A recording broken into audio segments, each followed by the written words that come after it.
সনাতন ধর্ম, যা সাধারণত হিন্দু ধর্ম নামেও পরিচিত, এটি পৃথিবীর অন্যতম প্রাচীন ধর্ম এবং সবথেকে পুরনো ধর্ম। এই ধর্মের কোথাও কোথাও সৃষ্টির কথা জানা যায় না, কারণ এতটাই প্রাচীন এবং ভারতের প্রধান ধর্মীয় প্রথা, যার মূল ভিত্তি, পরিচয়, উৎপত্তিস্থল ও ইতিহাস আজকের ভিডিওয় তুলে ধরব বেঙ্গলি স্বাস্থ্য কথায়। আমি আছি পুষ্পেন্দু, আর আপনারা ভিডিওটি স্কিপ না করে সম্পূর্ণ দেখুন, তাহলে অবশ্যই অনেক হিন্দু সনাতন ধর্মের প্রশ্নের উত্তর আমরা পেয়ে যাবেন। প্রথমত, সনাতন ধর্ম কী জানব।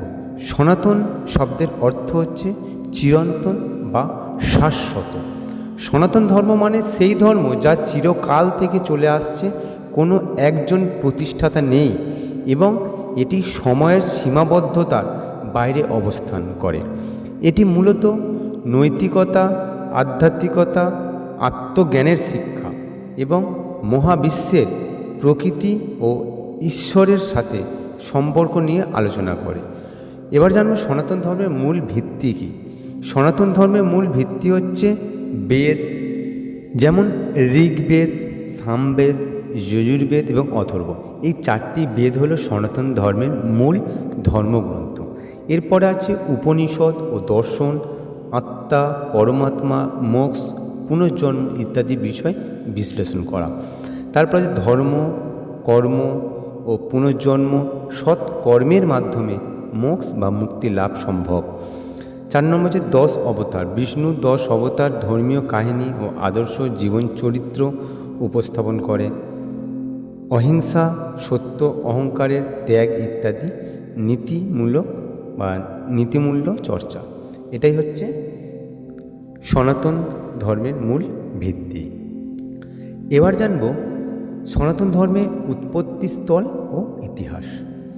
উৎপত্তিস্থল হচ্ছে ভারতের উপমহাদেশ, বিশেষ করে সিন্ধু ও গঙ্গা নদীর অববাহিকায় এই হিন্দু সনাতন ধর্মের উৎপত্তি। ইতিহাস হচ্ছে সিন্ধু সভ্যতার প্রায় 3300 থেকে 1300 খ্রিস্টাব্দ পূর্বে হিন্দু ধর্মের প্রাকৃতিক ও আধ্যাত্মিক রূপে প্রাচীনতম নিদর্শন। আর্য সভ্যতা ও বৈদিক যুগ, যেমন 1500 খ্রিস্টপূর্ব থেকে বেদের আবির্ভাব, যজ্ঞ, দেবতা পুজো, ঋষিদের জ্ঞানচর্চা। উপনিষদ ও দর্শনের যুগ, যেটা হচ্ছে আধ্যাত্মিকতা ও আত্মজ্ঞানের প্রসার। পুরাণ ও মহাকাব্যের যুগ, রামায়ণ, মহাভারত ধর্মীয় আচার অনুষ্ঠানের শিল্পিক রূপায়ণ ও জনজীবন ধর্মে অন্তর্ভুক্ত।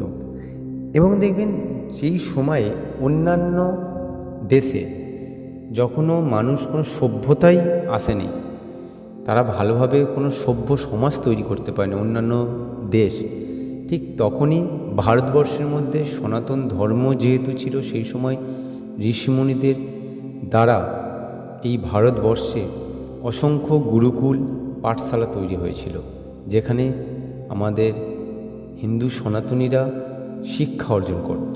সেখানে বেদ শিক্ষা, বিভিন্ন রকমের শিক্ষা। তাই দেখবেন অন্যান্য দেশের এই রকম নিদর্শন দেখতে পাওয়া যায় না, যেটা ভারতের মধ্যে নিদর্শন আছে। আর্কিটেকচার, যেটা ভারত ছাড়া অন্য কোনো দেশে এতটা সুন্দর নেই। তাই সনাতন ধর্ম কোনো নির্দিষ্ট সময়ে শুরু হয়নি, বরং এটি ধীরে ধীরে গড়ে ওঠা এক আধ্যাত্মিক দর্শন, জীবনচর্চার সমষ্টি, যা ভারতের সংস্কৃতি গভীরে প্রসারিত। ভিডিওটি যদি ভালো লেগে থাকে তাহলে অবশ্যই কমেন্ট করে জানাবেন, এবং হিন্দু শাস্ত্র থেকে বা হিন্দু সনাতনী ধর্ম থেকে বিভিন্ন রকম প্রশ্ন যদি জানার ইচ্ছে থাকে আপনাদের, অবশ্যই কমেন্ট করে জানাবেন। সেই প্রশ্নটা আমি চেষ্টা করব আমার যত সম্ভব সেই প্রশ্নের উত্তরটা নেক্সট ভিডিওতে আপনাদেরকে অবশ্যই দেখানোর চেষ্টা করব। সবাই ভালো থাকবেন, সুস্থ থাকবেন।